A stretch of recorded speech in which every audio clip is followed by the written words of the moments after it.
ሰላም ጤና ይስጥልኝ የተከበራችሁ ቻናችን ተከታታዮች፣ ዛሬ በአገራችን ሰማያዊ ቤት አያያዝ ዙሪያ የወጣ አንድ አሳሳቢ ዜና ይላችሁ ቀርበናል።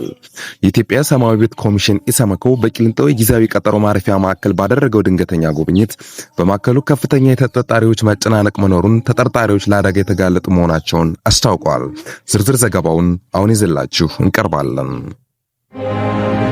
የኢሰመኮ ዋና ኮሚሽነር ብርሃኑ አዴሎ በማዕከሉ ጉብኝት አድርገዋል። ኮሚሽኑ እንደገለጸው በማዕከሉ የተወሰኑ የሚበረታቱ ለውጦችን ታይተዋል። ተጠርጣሪዎች ስለሚኖራቸው ቆይታ በቂ ማረፊያ ማግኘታቸው፣ መብትና ግዴታቸውን በጽሑፍ እንዲያውቁ መደረጉ፣ እንዲሁም ከበጎ አድራጎት ድርጅት ጋር በመተባበር ነፃ የሕግ ድጋፍ ማግኘታቸው በመልካም ጎኑም ተጠቅሷል። በተጨማሪ የሃይማኖት ነፃነት መከበሩና ለመጠጥ የሚሆን በቂ ውሃ አቅርቦት መኖሩም በሪፖርቱ ላይ ተመላክቷል። ይሁን እንጂ ኮሚሽኑ በማዕከሉ አሁንም አሳሳቢ የሆኑ ሰማያዊ ጥሰቶች እንዳሉ አመልክቶ ትልቁ ችግር መጨናነቅ ነው፣ ማዕከሉ መያዝ ከሚችለው አቅም በላይ ተጠርጣሪዎች በመያዝ ምክንያት ተጠርጣሪዎች በቂ የመንቀሳቀሻ ቦታ አጥተዋል፣ ይባስ ብሎ ደግሞ ለአካል መጠን ያልደረሱ ታዳጊዎች ከትላልቅ ሰዎች ጋር ተቀላቅለው መታሰራቸው ትልቅ ስጋት ፈጥሯልም ብለዋል። በመሰረተ ልማት በኩልም ቢሆን የመጸዳጃና መታጠቢያ ቤቶች መዝጊያ አለመኖራቸው፣ የውሃ ቧንቧዎች ብልሽትና የተጠርጣሪዎች የግል ንጽህና አጠባበቅ ላይ ከፍተኛ ክፍተት መፈጠሩን የኢሰመኮ አረጋግጧል።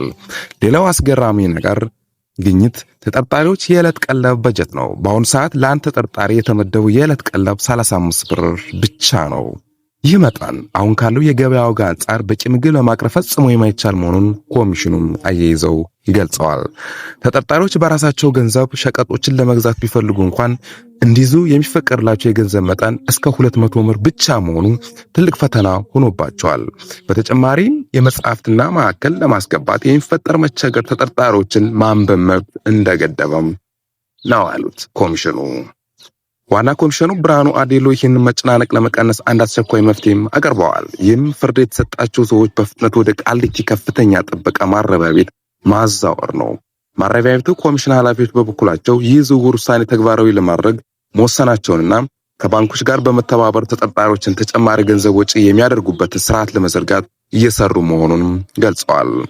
የሰብአዊ መብቶች መከበር ለአንድ ሀገር ሰላምና ዲሞክራሲ መሰረት ነው ያሉት የቂሊንጦ ማረፊያ ማዕከልም እነዚህ ክፍተቶች በአፋጣኝ እንዲያስተካክል እናሳስባለን ሲሉም ስለተከታተላችሁን እያመሰገንን በጉዳይ ላይ ያላችሁን አስተያየት በኮሜንት መስጫ ላይ አስፍሩልኝ። ለቻናላችን አዲስ የሆናችሁ ሰብስክራይብ በማድረግ ቤተሰብ ይሁኑ። በሌላ ዜና እስከንገናኝ ቸር ሰንብቱልኝ። አመሰግናለሁ።